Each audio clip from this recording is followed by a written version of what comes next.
Yan. Magdi-deliver na ulit tayo.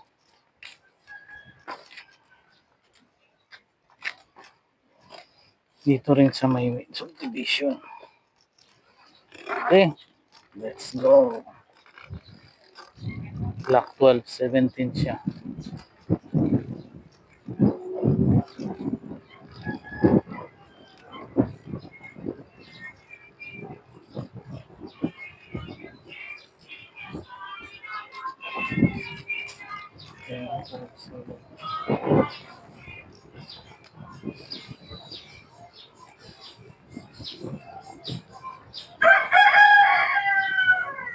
Oops.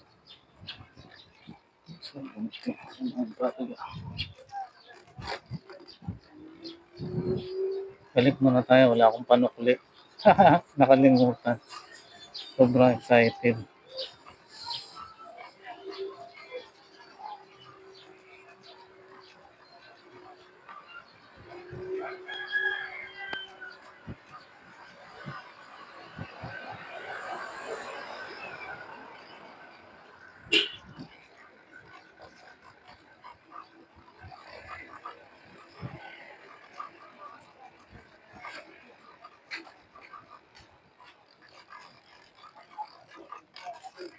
Wala pala akong panukli. Yung kanina uli. Oo nga pala. Gcash pala to. Ba yan? Sorry guys, Gcash pala to.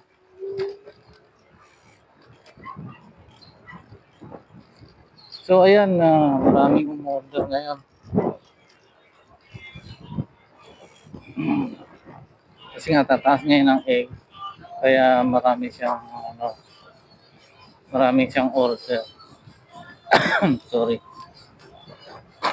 So dito sa subdivision malakas ang egg dito, rice. So yung mga magbi-business is maganda rin ganito kaya nagtiyaga lang sa delivery. Nakalimutan ko na kung anong block yun. 12, 17, okay. Ayun, ganun, mga magbi-business, huwag nyo kalimutan, magtiyaga kayo. Ang pagdi-deliver kasi is mainit. Kailangan nyo rin gumamit ng motor or whatever na masasakyan. Okay? So, hahanapin ngayon natin ang 12.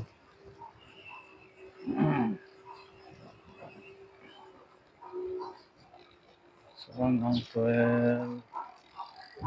Tingnan natin. Ito pa. So, 11. Baka doon ang 12.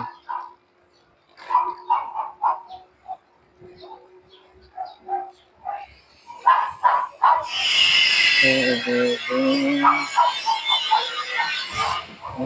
12 dito.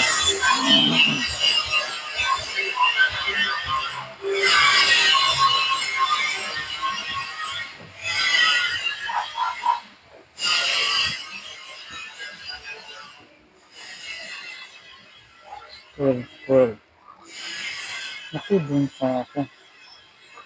12, 13, 14, 15, 16, 12, 17. Ay! May order po ba dyan? Itlog. Itlog lang po. Opo.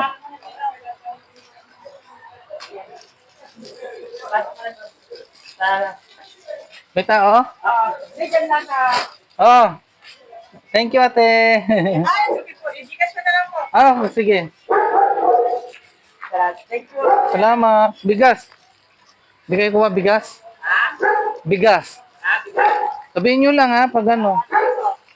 Kasi, mura nga. Oo, kailangan mababa sa kabila. Diba? Ayoko na mataas.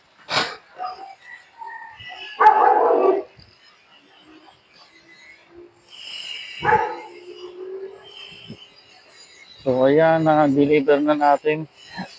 Sorry, parang inubot po tayo ha. Na-deliver na po natin dito banda sa may Bukana. So, babalik na tayo. Meron pa pong dalawang umorder. So, titingnan natin kung nasaan na ang dalawang iyon mag-reply.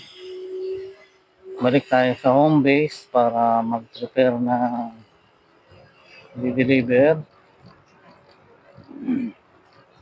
So, ganito lang po yung aking trabaho dito.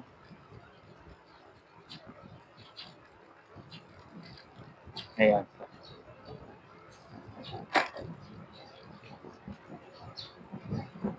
So, maganda po yung lugar dito. Napakaganda. Tsaka ang yayaman ng mga nandito. Hindi sila mo-order ng by pieces. Isa-isang pirasong egg or bihira ang kilos na bumili.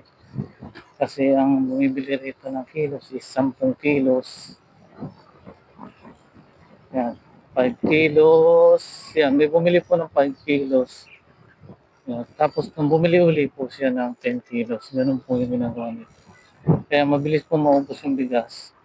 So mamaya angkat uli po tayo doon sa pinag-aangkatan natin sa Bulacan. Okay, home base na po. Check natin yung susunod na order. Yung ano dad, yung nag-message sa'yo ng bigas sa kayo. Follow up